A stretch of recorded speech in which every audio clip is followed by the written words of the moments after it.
Hello everyone, my name is lalaluneat and happy October! What I wanted to talk about in this video was about Drawtober. I've participated in Drawtober and subsequently Inktober consistently for the past few years now, and I've successfully completed all of them so far. I want to share my journey with all these art challenges and to share what I've learned to help me stay focused and from not stressing out too much. This video will be separated into two parts. The first section, I'll just talk about my plans for Drawtober this year and how I'm going about everything. The second section, I'll share some tips and tricks with what's kept me sane while creating consistently for an entire month. It's, not gonna lie, definitely a lot and can be very overwhelming at times. But in the end, I can find personal satisfaction in completing such a challenge, and I have something tangible to see my growth from start to finish. First, a few things I want to note before we start. This isn't intended at all to be a how-to video or a tutorial on what you'll need to start with. I'll be delving more into the mindset behind tackling such a challenge and what routines that can help manage them. So in regards to tools, just work with what method you are most comfortable with or with what you want to explore. I mostly work digitally nowadays since it's what I'm most familiar with. However, a few years back, I worked with simple pen and inks for an Inktober since I wanted to use up some of the leftover materials that I had before they all expired.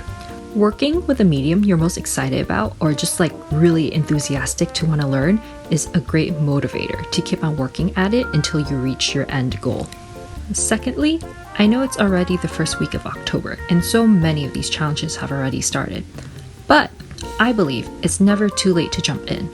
A lot of these challenges were created with the intention of improving your craft, building a consistent routine of creating, and to meet and befriend fellow artists.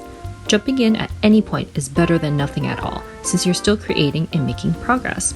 But also, on the other hand, that doesn't mean that you have to join. If this is something that you find brings you more stress than joy, or that you already have so much on your plate that adding on this challenge means sacrificing time for yourself, then please do not stress about not doing it. There will always be a next year, and at this point, there are challenges available every month, with new ones just being created. You can always find one during a time that you have the energy to tackle it head on. With all that said, let's get to planning.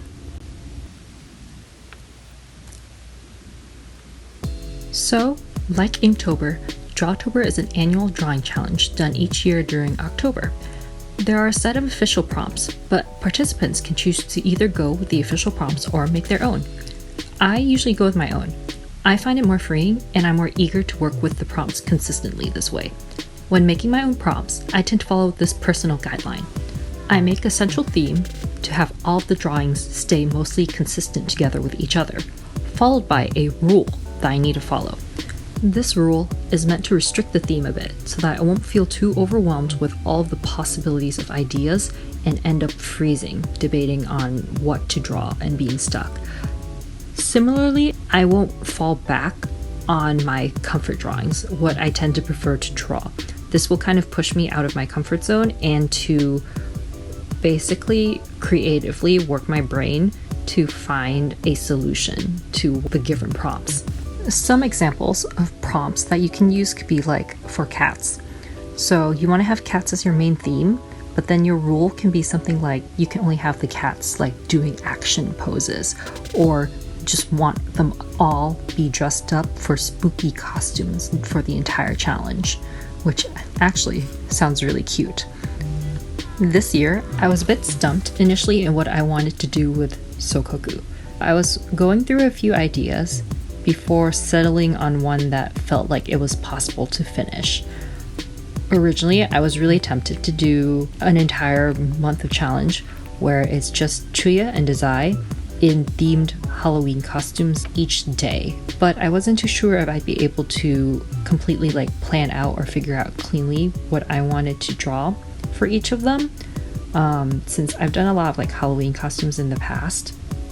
And I use a lot of the references from their like official art. So I wasn't so sure if it felt too repetitive for my previous years. And on top of that, I wasn't so sure whether the amount of decorations that I would love to design for each of their costumes might take me much longer than the time that I had set aside reasonably for. I would have had to do it like last year then, where I drew once every 3 days, which wasn't what I really wanted to do again this year. I wanted to try something different. So after still being stuck and not settling on one idea, I decided to just try and simplify things down some more. I sat down and thought really hard about things and figured out that color is what's always really resonated with me personally. So color is what I'll focus on. I decided to zoom to the nearest Home Depot to grab a bunch of their paint swatches. You saw me doing that earlier.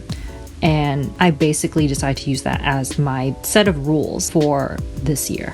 I spent a ridiculous amount of time organizing everything by color groups, so then I can pick 31 colors out of the, 50 to 100 of them that I brought home with me, so that I can make sure that I don't get too many of the same color or like similar colors. Once all the color swatches were picked out, I mix them all up again. Yeah, I spent all that time only to mix them up again, so that I'll grab random colors each day when I'm working. It just varies it up and brings a really fun challenge into the mix. Going back to explain more of the rule that I picked, I wanted something that will give me enough of like the randomization of ideas to work with, while at the same time not being too restrictive. So I chose to base my drawings off of either the color itself or the name of the color swatch, whichever I prefer for that given day, since sometimes there are days where I read the title of the color swatch and I'm like, what is this? What do I do with this? How am I going to fit this into like a sokoku, right? So giving myself the option to work with the color is a good middle ground. And so far, it's been a really interesting time. I'm able to explore different coloring methods, and I've been thinking of ways that I can make Chuya and Dazai fit into these name prompts better, or use those colors as like a source of inspiration. I've been very much winging it day by day. I've never been really one to prepare for a challenge months in advance, such as like getting all the roughs ready. I find that I tend to lose momentum and I spend much longer time than necessary in stretching out the drawing until the absolute deadline. Working in the moment really pushes me to buckle down and finish my drawings, and I'm having a lot of fun. Okay, so here are some tips and tricks that I have learned over the years in participating with these challenges that have very much kept me sane and kept me consistent in getting all these done without sacrificing my other projects or work. First thing is know what you want to get out of this drawing challenge. Knowing what you want will help you hone your focus, and it will help you with deciding what kind of prompts will be best suited for what you want to do. It can also help with making any decisions further down the line if you reach the point where you have to make a crucial choice between sacrificing creativity or sacrificing technique. There will always be at least one drawing that you're going to encounter with that dilemma. So knowing what you want will make the choice faster. The next thing is you fit your guidelines, or rather your rules, in your favor. What I mean is, if you know that you have an insane work schedule this month but still want to participate, simplify your theme or your rules. Last year, I really wanted to do like full page doodles of just Dazai and Chuya interacting, which meant that I was drawing like 7 to 8 different characters each time I did like the whole prompt. So when I tested it out, I saw that it took me a much longer time than I anticipated. To make up for that, I changed my rule to make it so that I can draw one every 3 days to give myself more time to finish everything. The next thing that we're going to cover is to find a time in your day that you can devote towards doing the challenge. Understand enough about your daily routine so that you know where you can fit in like a small session, or just like multiple sessions spread out throughout the day, whichever works best for you. You can also set up a designated space for where you want to work. It's where all of your tools and supplies are set up already and ready to go, so that when you have the inspiration or you really have to buckle down to start it, that you spend less energy having to set everything up and you can spend more energy towards creating what you have in mind. The next advice that I would like to give is to get a friend to do this alongside with you. Having a friend who's also working on a challenge at the same time, while necessarily doesn't have to be the same challenge, is a great motivator if you sometimes find yourself getting distracted quite often or less motivated to work. You can hold each other accountable and sometimes bounce ideas off of each other if you're stuck at a prompt. I do that all the time with my family and friends. Talking it out tends to get the brain churning faster for inspiration to come. The next thing that I would like to share is, please know that it's okay to not be able to finish the challenge. A lot can happen during this month that can be both planned and unplanned. Life happens. So please know it's okay to not finish. Be proud of what you have done so far. You've obtained growth just from what you have done, and you can either resume it again after you have the time and energy, or you can always plan for the next year or even modify your rules midway to make it more feasible to finish it. And the last advice that I want to give today, but certainly not the least, is to have fun. These challenges are meant to just be an exercise to get you to draw consistently, and having fun makes the process more enjoyable and overall just less stressful. Ultimately, go with whichever prompts will bring you most excitement and joy, and not just because they're official prompts. When you're feeling overwhelmed, take a step back and sometimes do something else, like go eat a snack, read a book, or even go outside for a walk. Also, most important, be sure to drink some water or drink something, anything. Get some fluids in you. That's really important.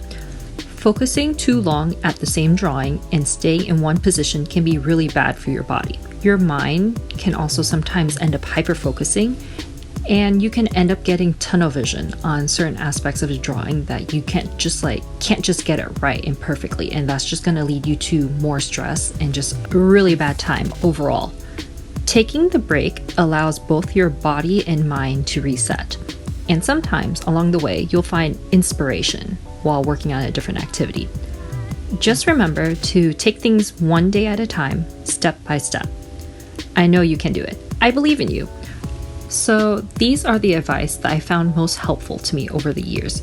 They're certainly not the only ones, but they're the ones that have resonated with me deeply enough for me to be able to remember and explain them. So for those that are participating and have found other advice to be helpful, please be sure to share them down below for those that are struggling or wanting to participate in these challenges as well.